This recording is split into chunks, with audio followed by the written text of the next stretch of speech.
परिस्थितियों का गुलाम। पुराने समय की बात है। एक दिन राजा अपने मंत्री के साथ अपने राज्य का हाल चाल देखने के लिए निकलते हैं।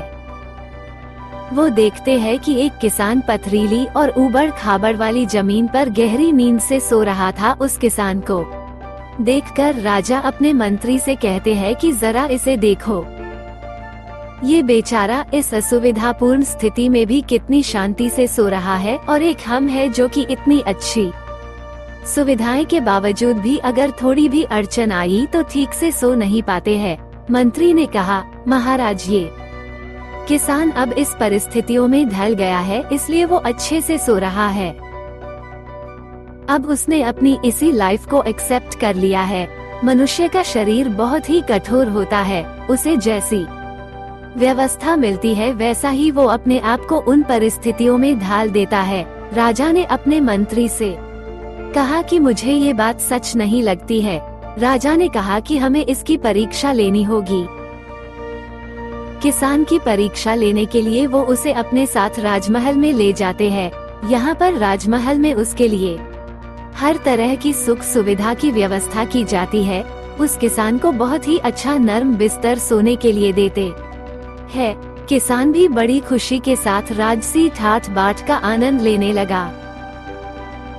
इसी तरह किसान को राजमहल में आए हुए 2 महीने हो गए।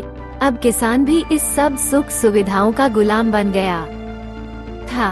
उसी बीच एक दिन मंत्री ने चुपके से किसान के बिस्तर में कुछ पत्ते और तिनके रख दिए। किसान को तो अब इन सब सुख सुविधाओं की आदत लग गई थी, इसलिए वो बिस्तर में ऐसे पत्ते और तिनके रखने की वजह से सारी रात करवटें बदलता रहा। उसकी नींद भी ठीक से पूरी नहीं हो पाई। अगली सुबह राजा और मंत्री उसके पास उसे मिलने के लिए पहुँचे। उस किसान ने राजा से शिकायत की कि उसके बिस्तर में कुछ खुचने वाली चीजें हैं, और इस चीजों की वजह से उसे पूरी रात ठीक से नींद भी नहीं आई। अब तो इस पत्ते और तिनके भी चुभने लगे हैं।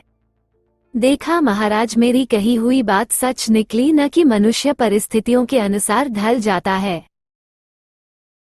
और वो परिस्थितियों का गुलाम बन जाता है। राजा ने अपने मंत्री से कहा, हाँ, तुमने मुझे उस दिन सच बताया था। इंसान वाकई परिस्थितियों का गुलाम होता है।